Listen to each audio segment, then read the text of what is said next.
Jamaah, oh jamaah. Alhamdulillah. Alhamdulillah jamaah masih di Islam itu Indah dalam tema mimpi, petunjuk Allah atau petunjuk setan. Masya Allah. Baik jamaah, ini kita akan memberikan lagi kesempatan nih karena luar biasa antusias dari jamaah. Banyak sekali pertanyaan yang masuk ke sosial media kita. Sekarang kita langsung aja masuk ke segmen Tanya Dong Ustadz. Kami semua tanya dong Ustadz. Alhamdulillah, ini pertanyaan bagus-bagus sekali tapi sudah dipilih oleh tim kreatif kita. Yang hari ini beruntung pertanyaan dari S_Sabina23. Bismillah, Assalamualaikum, Waalaikumsalam warahmatullahi wabarakatuh. Setelah sholat istikharah karena bingung dua pilihan, tapi di mimpi itu ditempatkan di suatu tempat yang disebutkan dalam sholat istikharah. Tapi ada dua kejadian atau ada ular-ular.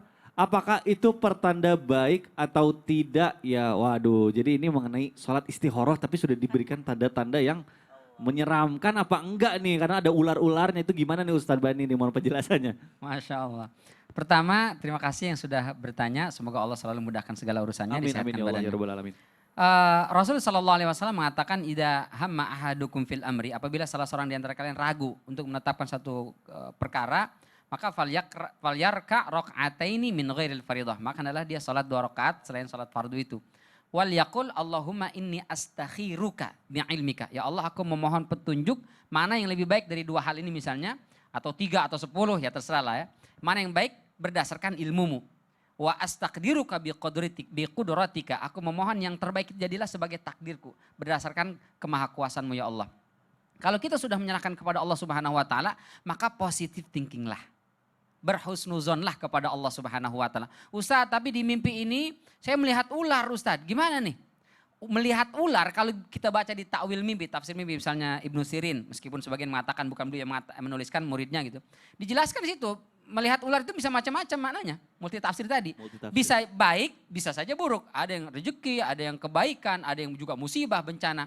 Sehingga jangan berpatokan kepada salah satu makna saja. Bisa jadi yang baik. Karena awalnya sudah baik istikharah, apalagi tadi Habib ajarkan kepada kita bagaimana tata cara sunnahnya sebelum tidur. Sudah kita lakukan semua, lalu bermimpi apapun itu mimpinya, maka selalu berhusnuzon kepada Allah, berprasangka baiklah kepada Allah Subhanahu wa taala. Maka insya Allah ana inda zanni abdi bi, aku tergantung prasangka hambaku kepadaku. Kalau kita sudah berprasangka baik, ini adalah kebaikan, maka insya Allah itu akan jadi kebaikan. Wallahu ta'ala alam bissawab. Masya Allah, mudah-mudahan diberikan solusi yang terbaik ya Amin. jawabannya. Amin amin ya Allah ya Rabbal Alamin. Baik, lanjut kita ke pertanyaan berikutnya, ini masuk ke Instagram kita dari Anissa Tonoy 1984. Assalamualaikum Ustadz, waalaikumsalam warahmatullahi wabarakatuh. Saya pernah mimpi pergi umroh bersama arwah kakek saya, Masya Allah. Pakai sepeda ontel ke Mekah. Saya dalam mimpi itu melihat Ka'bah dan kakek saya, beliau cuma diam saja di samping saya. Mimpi sudah lama sekali tapi saya tetap ingat. Apa kira-kira artinya ya Pak Ustadz? Semoga ini bukan dari setan ya Ustadz. Soalnya mimpinya itu adalah mimpi yang paling indah di dalam hidup saya. Masya Allah. Boleh dijawab oleh guru kita Habib Usman, silakan Habib. Masya Allah, la haula wa la quwata illa billahil azim. Sungguh luar biasa, mimpi yang indah, mimpi yang luar biasa yang Allah berikan kepada pemimpi tersebut yang dimana bisa berangkat umroh. Berangkat umroh kan berarti kan naik derajatnya, Betul. naik kedudukannya, Betul. dipanggil oleh Allah dengan panggilan Allah. Maka dijawab dengan jawabannya, labaik Allahumma labaik, labaik la syarika laka labaik, innal hamda wa ni'mata laka wal mulk la syarika lak. Bersabda Rasulullah SAW yang dimana tadi itu ketika Rasulullah dikasih mimpi, yakni Siti Aisyah, 2 kali mimpi tersebut, kalau ini benar dari Allah, kalau ini benar dari Allah, maka berikanlah untukku dan ini sebuah kebaikan. Kalau itu benar dari Allah, apalagi mimpi Ka'bah, insya Allah benar. Kenapa dibilang dikatakan benar? Karena juga almarhum tidak berbicara sama sekali, tidak ada hal-hal yang tidak baiknya, dan almarhum mengajak untuk umrah. Jadi ingat, doakan almarhum yang pertama. Doakan, doakan, doakan. Dan yang kedua, kalau punya rizki lebih, berangkat umrah dan niat insya Allah bisa umrah. Dan juga jangan lupa, badalkan umrah buat almarhum. Jadi kalau udah sampai sana, niatkan ya Allah, saya umrah dulu untuk dirinya. Yang kedua, umrah lagi, karena nggak boleh kalau dia belum umrah, dia badalin belum boleh. Jadi ketika dia umrah, berarti kan dia sudah pahala umrah. Nanti setelah dia selesai umrah, besokannya dia umrah diniatkan badal untuk almarhum atau almarhumah. Yang dimana pahalanya untuk almarhum tersebut. Dengan tujuan apa? ini mimpi adalah hadiah yang Allah Ta'ala berikan. Dan alhamdulillah ya Allah, bersyukur kepada Allah, aku bisa berangkat umroh dan aku badalkan umroh. Tapi kalau misalkan belum punya duit nih, nggak dapat umrohnya, ambil kaleng, ya kan, lobangin, celengin. Ya Allah, aku niat umroh. Nanti insya Allah kalau misalkan saya berangkat umroh, saya buat badalkan umroh untuk kakek saya. 100.000, 50.000, 1.000 pun gak jadi masalah. Masukin, insya Allah ini adalah yang berkah. Masya Allah. Nanti berangkat umroh dipanggil sama Allah. Amin, amin ya Dan Allah. juga ziarah ke makam Nabi Muhammad SAW. Aduh, Masya Allahumma rzuqna Allah. ziyaratahu fi kulli sanah. Ya Allah, Amin. jadikanlah aku niat bisa berangkat pergi umroh setiap tahun ya Allah. Amin ya rabbal alamin. Amin ya Allah, mudah-mudahan apapun mimpi yang terjadi sama kita itu membawa kita ke arah yang lebih baik ya. Amin ya Allah ya rabbal alamin.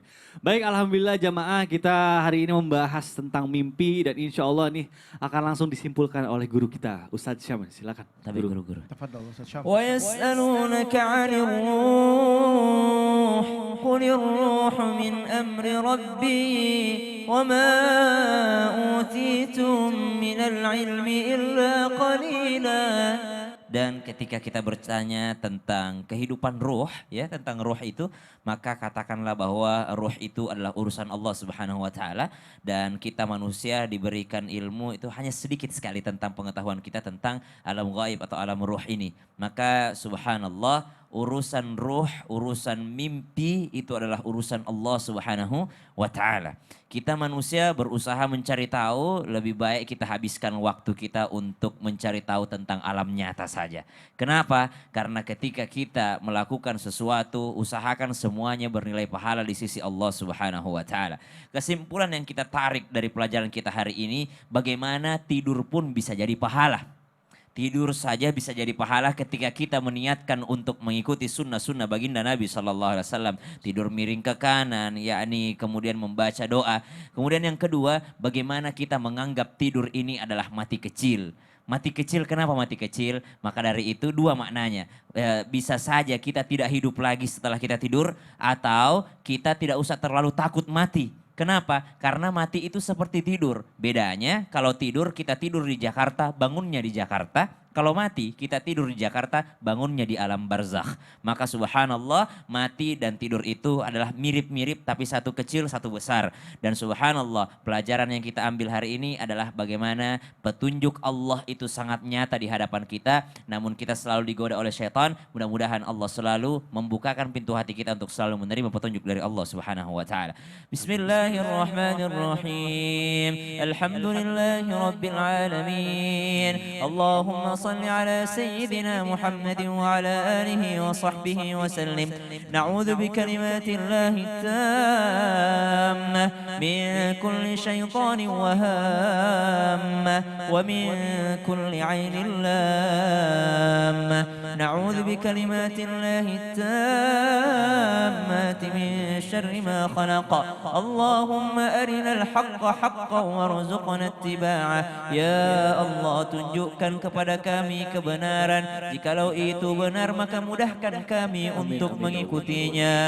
Wa arinal batila batilan warzuqna ijtinabah. Ya Allah, jikalau ada suatu keburukan maka bantu kami untuk melihat keburukan tersebut dan bantu kami untuk menghindarinya. Rabbana taqabbal minna innaka antas samiul alim wa tub alaina ya maulana إنك أنت التواب الرحيم. وصلى الله على سيدنا محمد والحمد لله رب العالمين. Amin, amin ya Allah ya rabbal alamin. Jamaah, demikianlah perjumpaan kita pada kesempatan kali ini. Sekali lagi saya ingin berterima kasih sedalam-dalamnya kepada jamaah yang sudah menyaksikan Islam itu Indah. Kepada guru-guru kita juga terima kasih banyak. Akhir kata saya Mikdad Adausi, mohon undur diri. Mohon maaf apabila ada salah-salah kata. Wabillahi taufik wal hidayah. Wassalamualaikum warahmatullahi wabarakatuh. Waalaikumsalam warahmatullahi wabarakatuh. wabarakatuh.